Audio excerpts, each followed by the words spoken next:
विद्याताई आणि आनंदराव यांनी खूप काबाड कष्ट करून आपल्या दोन्ही मुलांना शिकवले होते.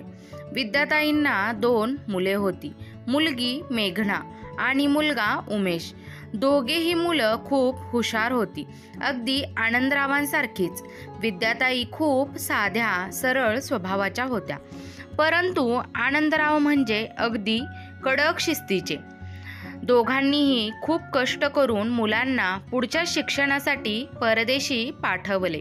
मुलं लहान असताना विद्याताई तर मुलांच्या शिक्षणासाठी पडेल ते काम करत असायच्या. खूप कष्ट व मेहनत करून आता विद्याताईंच्या शरीरात ताकद राहिली नव्हती. विद्याताई व आनंदरावांनी दोन्ही मुलांचा संसार मार्गी लावून दिला होता. मुलगी मेघना लग्न झाल्यानंतर मुंबईसारख्या ठिकाणी वास्तव्याला होती आणि मुलगा उमेश लग्न करून परदेशातच सेटल झाला होता. दोघांचे सर्व काही व्यवस्थित चाललं होतं. आता राहिले होते ते फक्त विद्याताई आणि आनंदराव. 2 मुले असून सोबतीला कोणीही नाही.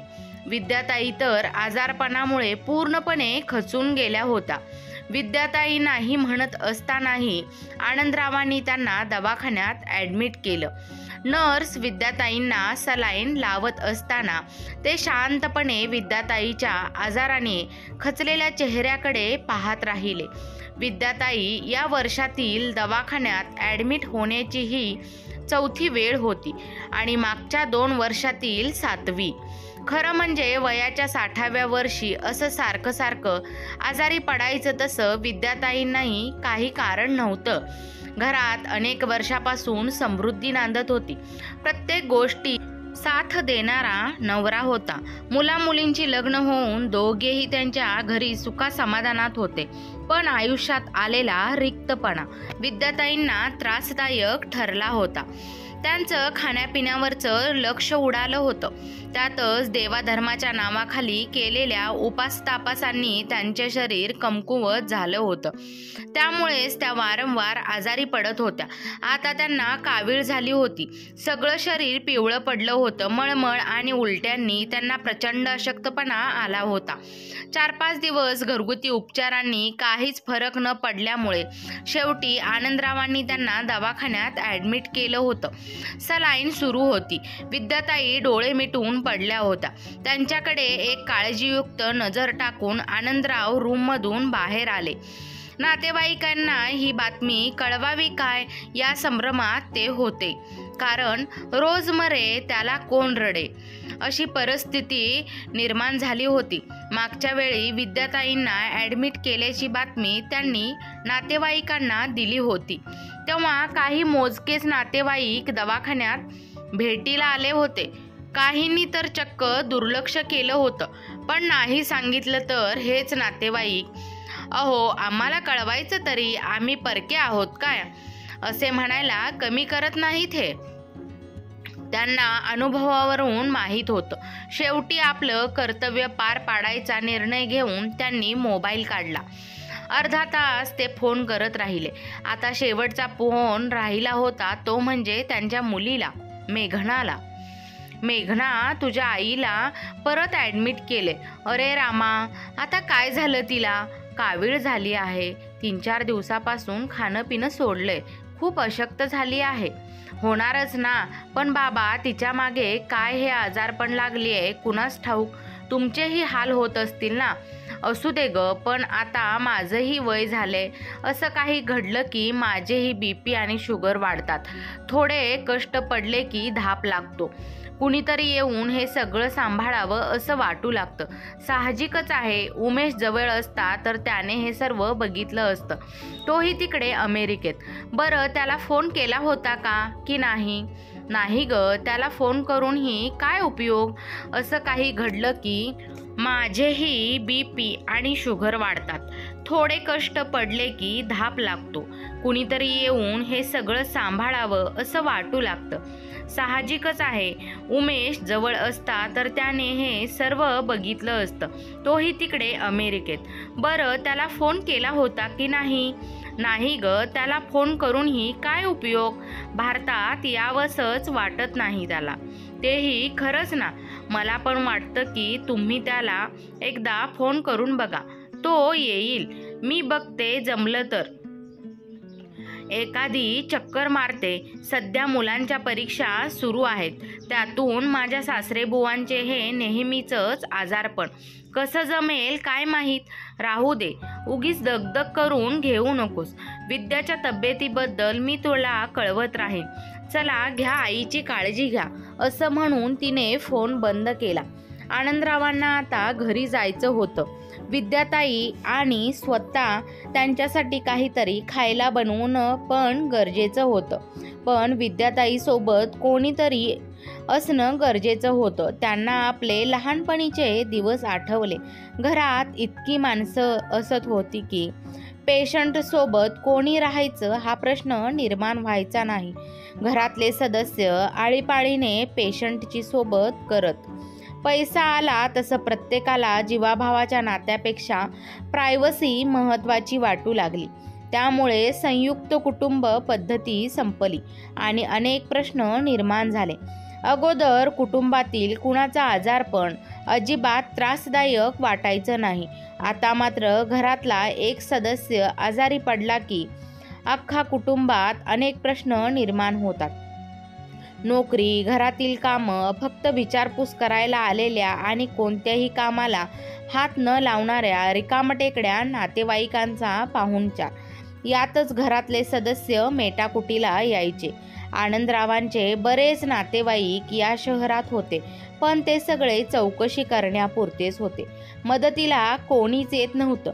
जी गोष्ट नातेवाईकांची तीच शेजारी पाजाऱ्यांची. त्यांनाही शेजारी काय घडतंय याचं काहीही देणं घेणं नव्हतं. माणसं स्वतःपुरते आणि स्वार्थी झाली होती. तासनतास फेसबुक, व्हॉट्सॲपवर पडलेल्या किंवा टीव्हीवरच्या निरर्थक मालिका बघणाऱ्या माणसांना आजारी माणसाच्या मदतीला येण्यासाठी वेळ नव्हता. असं आजारपण आलं की आनंदरावांना आपल्या अमेरिकेत असलेल्या मुलाची, उमेशची खूप आठवण यायची. तो असता तर त्याची आणि सुनेची कितीतरी मदत झाली असती. आपल्यासारख्या थकलेल्या जीवाला हा प्रचंड मानसिक आणि शारीरिक ताण सहन करायची गरज नसती पडली असं त्यांना वाटून जायचं. पण काही इलाजच नव्हता. उमेशने अमेरिकेत जावं अशी त्यांचीच तर इच्छा होती. त्याला अमेरिकेत नोकरी लागली तेव्हा त्यांनीच तर आनंदाने पेढे वाटले होते. आपल्या मुलाने प्रगती करावी असे कोणत्या बापाला वाटणार नाही. तो अमेरिकेत गेला तेव्हा त्याची आणि विद्याताई दोघांचीही तब्येत ठणठणीत होती. 10-15 वर्ष तरी आपल्याला काही होणार नाही याची त्यांना खात्री होती. माणसाच्या आयुष्यात कधी काही होईल हे सांगता येत नाही.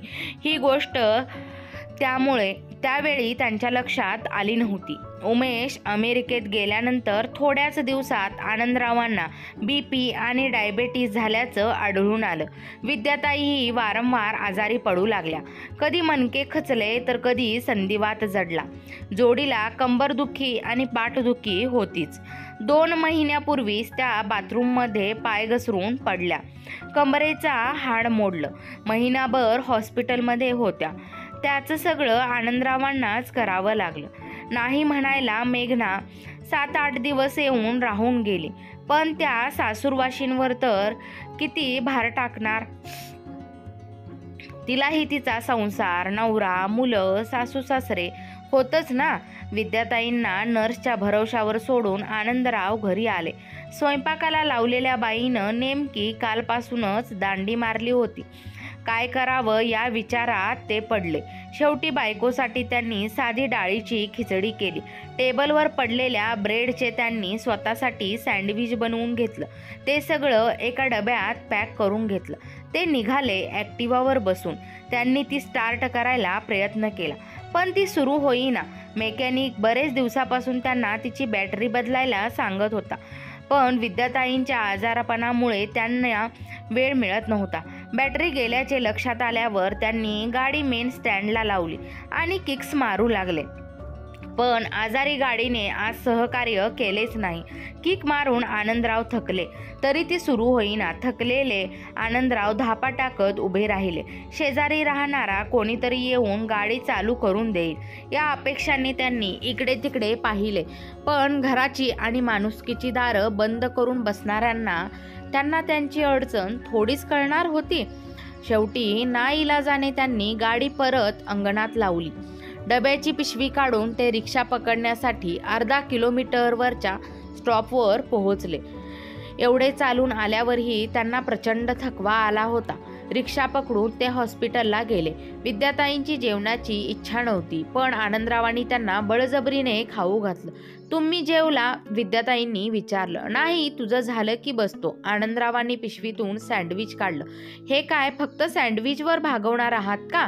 आपली बाई आली नाही का? नाही तर कुठून तरी डबा मागून घेतला असता. जाऊ दे ग, आता म्हातारपणात भूक तरी कुठे लागते?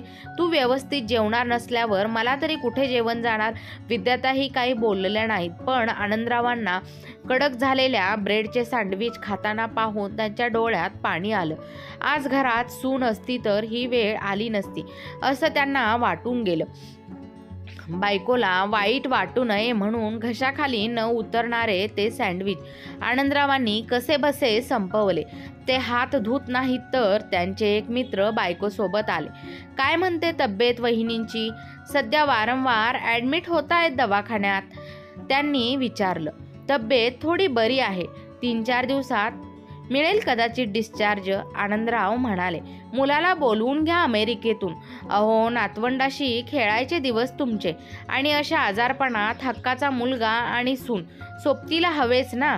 उमेशला म्हणा, भरपूर पैसा कमवला असशील तू, आता जरा आईवडिलांकडेही लक्ष दे.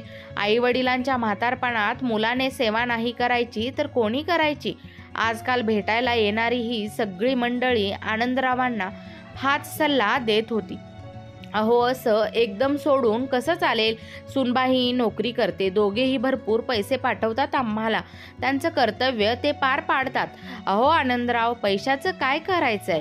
तुमचं पेन्शन पुरेसं असेल तुम्हाला, पण बघा ना तुमचे काय हाल होत आहेत. घरात मुलगा असेल की आजारपणही सुसह्य होतं. आमच्या सुजयलाही रशियामध्ये नोकरी मिळत होती, पण आम्ही जाऊ दिले नाही. असू देत कमी पगार, पण आज मुलगा आणि सून नातवंडाने घर कसं भरलेलं वाटतं. ही गोष्ट तर खरीच होती. आनंदरावांनाही ती पटत नव्हती असं नाही, पण उमेशला नोकरी सोडून भारतात ये असं सांगायला त्यांचं मन धजावत नव्हतं. बरेच उपदेश करून परिचित निघून गेले. ते गेल्यावर विद्याताई म्हणाल्या, अहो मलाही वाटतंय उमेशला बोलावून घ्यावं. माझं काही आता खरं राहिलेलं नाही. कधी देव उचलेल त्याचा नेम नाही. मुलगा नातवंड समोर असतील तर कमीत कमी समाधानाने डोळे तरी मिटेल. असे का म्हणतेस? आत्ताची साठी गाठली आहेस तू, इतक्यात मरणाच्या गोष्टी कशाला? अजून 4 धाम यात्रा बाकी आहे आपली. मुलगा असून समोर असेल तर कशाला हवाय 4 धाम? तुम्ही खरंच त्याला बोलावून घ्या. आनंदरावांनी बायकोच्या समाधानासाठी मान डोलावली. रात्री 9 वाजता उमेशचा फोन आला. तो पाहून आनंदराव विद्याताईंना म्हणाले, उमेशचा फोन आहे. भारतात येण्याबद्दल त्याला काही बोलू नकोस, फार बिझी असतो तो. उगीच त्याला टेन्शन देऊ नकोस. विद्याताईंनी मान हलवली. उमेशची बोलणं झाल्यानंतर त्यांनी मोबाईल आनंदरावांकडे दिला. हा बोल उमेश, कसं चालू आहे? माझं काय नेहमीचंच बिझी शेड्यूल. तुमची तब्येत बरी आहे ना? आईचं फार करावं लागतंय ना तुम्हाला? त्याने असं विचारल्यावर आनंदरावांना एकदम गहिवरून आलं, पण ते स्वतःला सावरून म्हणाले, चालतंय उमेश, आता आमची वय झालीत, दुखणी खुपणी सुरूच राहणार. फार वाईट वाटतं हो मला. मी तिथं असतो तर तुम्हा दोघांचा आजारपण सांभाळू शकलो असतो, पण काय करणार, इलाज नाही. असो, मी प्रयत्न करतो येत्या 8-10 दिवसात भारतात यायचं, पण नक्की सांगता येत नाही. मागे आई महिनाभर बेडवर होती. तेव्हाही मी येऊ शकलो नाही. यावेळी तरी प्रयत्न करतो. उमेश नेहमी येतो येतो म्हणतो, पण येत नाही. हा नेहमीचाच अनुभव होता. त्यामुळे आनंदराव काहीच बोलले नाहीत. थोडक्यात बोलून त्यांनी फोन ठेवला. दुसऱ्या दिवशी सकाळीच मेघनाचा फोन आला. बाबा, आम्हाला तिकडे यायची खूप इच्छा आहे हो, पण तुम्ही बघताय ना सध्या रेल्वे आणि बसेसला किती भयंकर गर्दी असते आणि वरून विना रिझर्वेशनचं यायचं किती त्रासदायक आहे हे तुम्हालाही माहीतच आहे. तेव्हा यावेळी थोडं ॲडजस्ट करून घ्या. पुढच्या वेळी मी नक्की येईन. सॉरी हं बाबा. आनंदराव काय बोलणार होते. शेवटचाही आधार गेला. त्याचं त्यांना खूप दुःख झालं. ठीक आहे बेटा, आता हे नेहमीचंच झाल्यावर तू तरी किती वेळा येणार? बरं, डॉक्टर आलेत. मी कळवतो तुला आईच्या तब्येतीबद्दल. तिचा प्रतिसादाची वाट न पाहता त्यांनी कॉल कट केला. 5 दिवसांनी विद्याताईंना डिस्चार्ज मिळाला. नव्हे तर आनंदरावांनी डॉक्टरांशी भांडून तो घेतला. घर आणि हॉस्पिटल दोन्हींचा मेळ बसवता बसवता ते फार थकून गेले होते.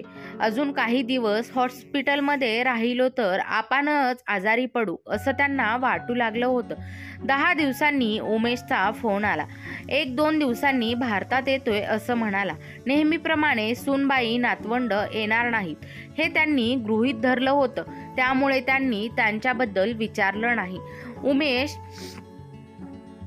3 वर्षांनी येतोय हे काय कमी होतं? नाही म्हणायला त्यांना आणि विद्याताईंना दोघांनाही खूप आनंद झाला.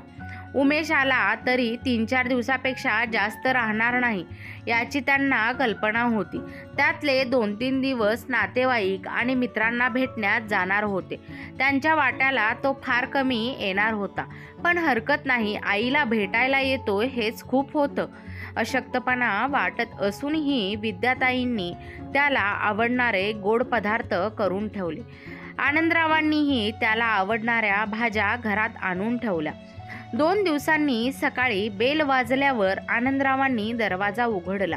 समोर पाहिल्यावर त्यांना धक्काच बसला. उमेश सोबत त्याची बायको मेनका उभी होती. सोबतच नातवंडांना पाहून आनंदराव हरकूनच गेले. या आत या, खूप मोठं सरप्राईज दिलंस उमेश. सगळ्यांनाच घेऊन येशील असं वाटलं नव्हतं. मुलाला मिठी मारत ते म्हणाले. विद्याताईंनी बाहेर येऊन नातवंडांना जवळ घेतलं. अगं आई, दवाखान्यात असताना मेघनाताईचा फोन आला होता. मला तरी ती खूप रागवली. आई बाबांना अशा म्हातारपणात एकटं सोडलंस वगैरे वगैरे. खरं तर आई बाबा मला आणि मेनकाला सुद्धा तुमची खूप आठवण येते. या वयात आम्ही तुम्हाला सांभाळलं पाहिजे असं आम्हालाही वाटतं, पण अमेरिकेत राहून ते शक्य नाही. किंवा मग तुम्हीच अमेरिकेत आलात तर शक्य आहे, पण तुम्हाला अमेरिकेत करमत नाही. तिथली लाईफस्टाईल तुम्हाला आवडत नाही. म्हणून मग आम्ही दोघांनी एक निर्णय घेतलाय. कसला निर्णय? दोघांनी त्याला एकदमच विचारलं. आम्ही भारतात शिफ्ट व्हायचं ठरवलंय, कायमचं. काय म्हणतोस? काय, खरंच? विश्वास न बसून आनंदरावांनी विचारलं. हो बाबा, खरंच आम्ही तसा निर्णय घेतलाय. तुम्हा दोघांना अशा उतार वयात एकटं सोडणं आम्हालाही बरं वाटेना, म्हणून आम्ही तसं ठरवले. शेवटी मुलगा म्हणून माझीही काही कर्तव्य आहेतच ना. त्याच्या या बोलण्यावर विद्याताईंना भरून आलं. त्यांनी त्याला आनंदाने मिठी मारली. पण मग तुझ्या नोकरीचं काय? सुनबाईच्या नोकरीचं काय ठरवलंय? आनंदरावांनी विचारलं. मला पुण्यात एक जॉब मिळतोय. सुरुवातीला 50,000 रुपये देणार आहेत ते. मग बघू पुढे. मेनकाचं म्हणाल तर तिला तुमच्या सेवेत ठेवायचा विचार आहे. मुलांचं शिक्षण सुद्धा आहे, त्यांच्याकडेही तिला लक्ष देता येईल. मात्र तुम्हालाही आमच्यासोबत पुण्याला शिफ्ट व्हावे लागेल. मी पुण्याला एक बंगला बघतोय, तिथेच आपण सगळे राहू. तुम्हाला वाटत पटलं तर हे घर विकून टाका किंवा भाड्याने द्या. तो तुमचा प्रश्न आहे. आम्ही त्यात दखल देणार नाही. इथला एवढा मोठा बंगला सोडून पुण्याला जायच्या कल्पनेने आनंदराव दुःखी झाले. पण मुलगा, सून, नातवंडांसोबत राहण्यातही मोठं सुख होतं. हे त्यांना घालवायचं नव्हतं. चालेल, आपण भाड्याने देऊ, नातवाला जवळ घेऊन ते म्हणाले. त्यांनी मेनकाकडे पाहिले. ती मात्र या निर्णयाने खुश दिसत नव्हती. साहजिकच होतं. अमेरिकेतल्या लठ्ठ पगाराच्या नोकऱ्या आणि स्थिरतावर झालेलं एक चांगलं आयुष्य सोडून भारतात येणं कुणालाही आवडणारं नव्हतं. आजपर्यंत असं उदाहरण फारच कमी, म्हणजे लाखात एक असेल.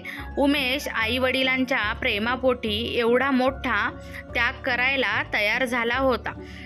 आणि त्याचबद्दल आनंदरावांना उमेशचा अभिमान वाटत होता. संध्याकाळी उमेश बायको मुलांसह त्याच्या मित्राकडे गेला. विद्याताई सगळ्यांसाठी स्वयंपाकात गुंतल्या होत्या. आनंदराव टीव्हीवरच्या बातम्या पाहत बसले होते. मुलगा आल्यामुळे एक प्रकारची तृप्ती, समाधान त्यांच्या चेहऱ्यावर दिसत होतं. मोबाईल वाजला म्हणून त्यांनी टीव्हीचा आवाज कमी करून मोबाईल उचलला. देशमुखांचा फोन होता. त्यांचा मुलगाही अमेरिकेत उमेशच्या कंपनीत होता. काय मग आनंदराव, सध्या खुश असाल? मुलगा आणि नातवंड आल्यामुळे? हो तर, अहो बऱ्याच वर्षांनी त्यांना भेटायला मिळालंय. व्हिडिओ कॉलमुळे आजकाल भेट होतेच म्हणा, पण प्रत्यक्षातल्या भेटीची मजाच वेगळी. आमचा राजू म्हणत होता उमेश जॉब सोडून भारतात चाललाय. खरं आहे का? हो खरं आहे. पुण्यात जॉब बघितलाय त्याने. तिथं घर मिळाले की येणार आहे जॉब सोडून. आनंदरावाच्या बोलण्यातून आनंद ओसंडून वाहत होता. अहो आनंदराव, फार मोठी चूक करतोय उमेश. तुम्हाला त्याने सांगितलं नाही का? मला माहिती नाही, पण राजू सांगत होता की कंपनीच्या मॅनेजमेंट उमेशच्या परफॉर्मन्सवर खुश होऊन त्याला पार्टनरशिप ऑफर केली. एक मराठी मुलगा अमेरिकेतल्या कंपनीचा मालक बनतोय. आनंदराव, केवढी अभिमानाची गोष्ट आहे ही. त्या ऑफरमुळे उमेश अब्जोधीश बनणार आहे. अब्जोपती. तुमच्या सुनबाईलाही तिथल्या एका कंपनीमध्ये चांगल्या पगाराची नोकरी करते. एवढा ऐश्वर्य, एवढा सन्मान सोडून उमेश भारतात येतोय 50,000च्या फडतूस नोकरीवर, आणि तेही कशासाठी? आई वडिलांची काळजी घेणारं कोणी नाही म्हणून. अहो आनंदराव, आपण आता पिकली पानं, कधी गळून पडू याचा नेम नाही.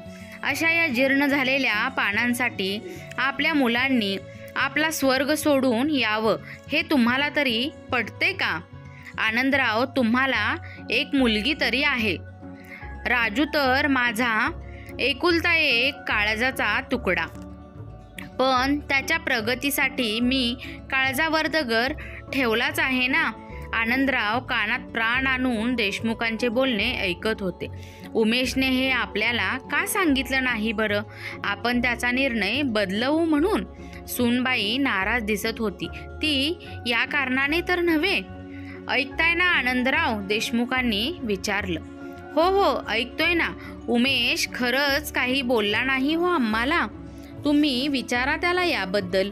तुम्हाला माहिती असेलच, उमेशच्या कंपनी अमेरिकेतील नावाजलेली कंपनी आहे.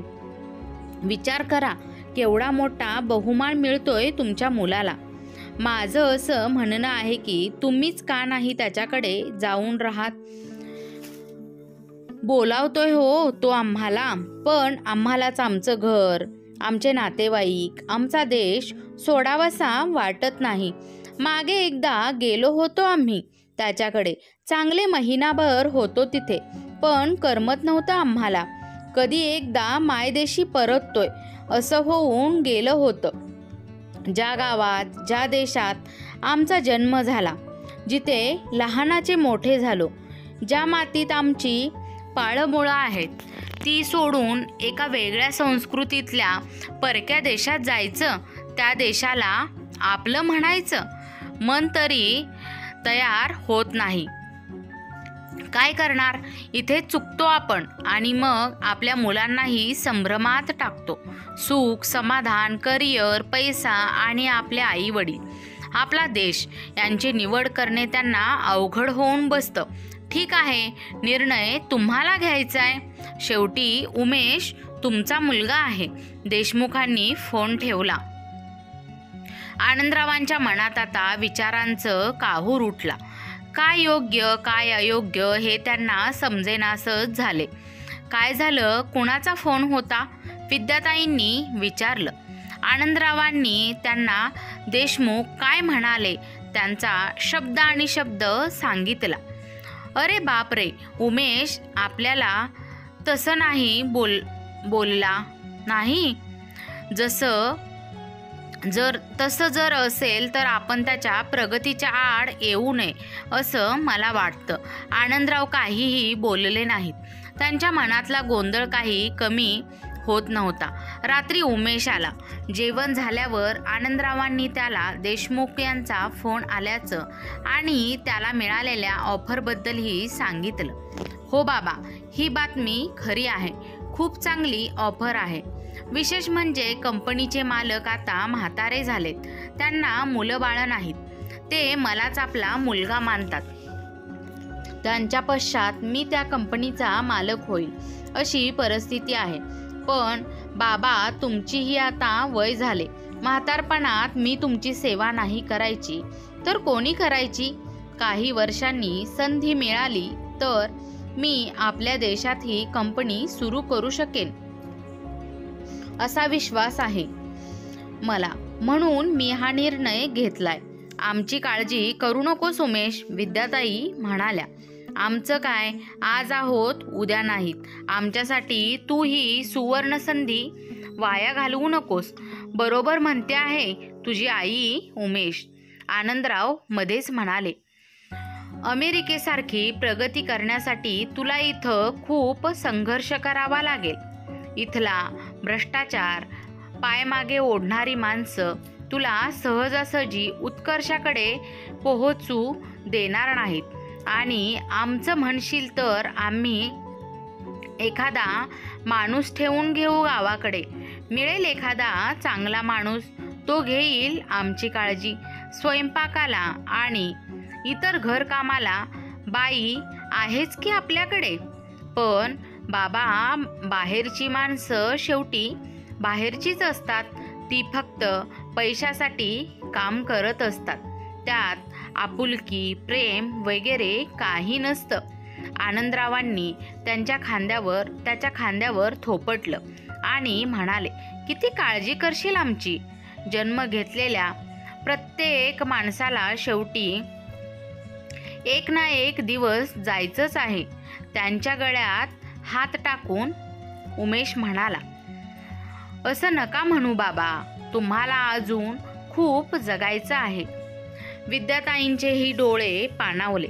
पदराने डोळे पुसत त्या म्हणाल्या, उमेशला, जा तू परत अमेरिकेला. आम्ही तुझ्या प्रगतीच्या आड येणार नाही. तुझा अभिमान वाटतो आम्हाला. ठीक आहे, मी जाईन. पण तुम्ही दोघं मला वचन द्या, तुम्ही तुमच्या तब्येतीकडे दुर्लक्ष करणार नाही आणि काही झालं की मला लगेच कळवाल.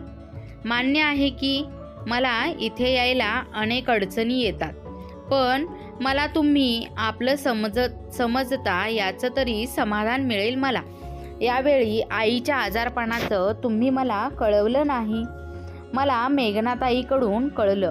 बरं बाबा, कळवत जाऊ. आनंदरावांनी परत एकदा त्याच्या पाठीवर थाप मारली. थाप मारता मारता त्यांचं नजर सुनबाईकडे गेली. तिच्या चेहऱ्यावरची नाराजी जाऊन आता चांगलं हास्य फुललं होतं. उमेशला अमेरिकेला जाऊन आता महिना उलटला होता. त्यांच्या आग्रहाखातर आनंदरावांनी त्यांच्या गावाकडून आणलेला माणूस काहीच काम न करता बसून असायचा. एक दिवस आनंदरावांच्या पॅन्टच्या खिशातून पैसे चोरताना विद्याताईंनी त्याला रंगेहात पकडल्यामुळे आनंदरावांनी त्याला हाकलून दिलं. एक दिवस आनंदरावांना सणसणून ताप भरला. शरीरातले सांधे दुखायला लागले. परिस्थिती इतकी टोकाला गेली की त्यांना हातपायाची हालचाल सुद्धा करता येईना. कामवाल्या बाईच्या मुलाच्या मदतीने विद्याताईंनी त्यांना दवाखान्यात नेलं. डॉक्टरांनी वेगळ्या तपासण्या केल्या आणि आनंदरावांना डेंग्यू झाल्याचं निदान केलं. आनंदरावांना हॉस्पिटलमध्ये ॲडमिट होण्याव्यतिरिक्त पर्याय उरला नाही. 3 मजले चढून विद्याताई आनंदरावांसाठी डबा घेऊन आल्या. हॉस्पिटलची लिफ्ट 2 दिवसापासून बंद पडली होती. जिन्याची एक एक पायरी चढताना त्यांचा जीव जात होता. 2 ठिकाणी बसत आणि धापा टाकत कशाबशा त्या आनंदरावांच्या रूमपर्यंत पोहोचल्या. आनंदराव पलंगावर वेदनांनी विव्हळत पडून होते. सलाईन सुरू होती. आजी, मी तुम्हाला किती वेळा सांगितलंय की तुम्हाला धड चालताही येत नाही. तुम्हीच कुठे धडपडला आणि तुम्हालाही लागले तर काय करायचं? डॉक्टरांनी रूममध्ये आल्या आल्या विद्याताईंना ओरडले. अहो, घरात दुसरं कोणीच नाही आहे. त्यांना एकटं सोडून कसं चालेल? मलाच करावं लागणार ना. डॉक्टरांनी आनंदरावांना तपासताना नाराजीनीच मान हलवली. तुमच्या मुलाला नाही तर एखाद्या नातेवाईकाला बोलावून घ्या. मुलगा अमेरिकेत आणि मुलगी मुंबईला असते. नातेवाईकांना वेळ नाही. सांगा कुणाला बोलवू? डॉक्टर शांत राहिले. मग आनंदरावांना तपासून म्हणाले, मला तुमची काळजी वाटते म्हणून बोललो. अशा परिस्थितीत तुम्ही फिट राहणं फार गरजेचं आहे. ते निघून गेले. उमेशला फोन करून बोलवावं का असं त्यांच्या मनात विचार आला, पण तो त्यांनी खोडून टाकला. मुलीला फोन करण्यासाठी त्यांनी मोबाईल उचलला, पण तिला असं वारंवार बोलवणं योग्य नाही असा विचार करून तो ठेवून दिला. थकल्यामुळे त्यांना झोप लागली. संध्याकाळी विद्याताईंना त्यांनी पाण्यासाठी हाक मारली तेव्हा त्यांना जाग आली. त्यांचं सर्व अंग दुखत होतं. कसंबसं त्यांनी आनंदरावांना पाणी दिलं आणि त्या थपकन पलंगावर आडव्या झाल्या. कसं तरी होत आहे म्हणून त्यांनी सहज गळ्याला हात लावला आणि त्या दचकल्या. त्यांना सणसणून ताप भरला होता. काय झालं? आनंदरावांनी विचारलं. अहो, मला ताप भरलाय, त्यांनी थरथरत्या आवाजात उत्तर दिलं. दोघांनी एकमेकांकडे काळजीनं पाहिलं. दोघांच्या नजरेत आता काय करायचा हा प्रश्न तरी होताच. शिवाय उमेशला अमेरिकेला परत पाठवून आपण मोठी चूक केली आहे याची जाणीवही स्पष्ट दिसत होती. अशा परिस्थितीत त्या वयोवृद्धांनी काय करावे हा खरंच खूप गहन प्रश्न आहे. तर मित्रांनो, वयस्कर झालेल्या ज्या आईवडिलांची मुले परदेशात असतात त्यांनी हा प्रश्न कसा सोडवावा?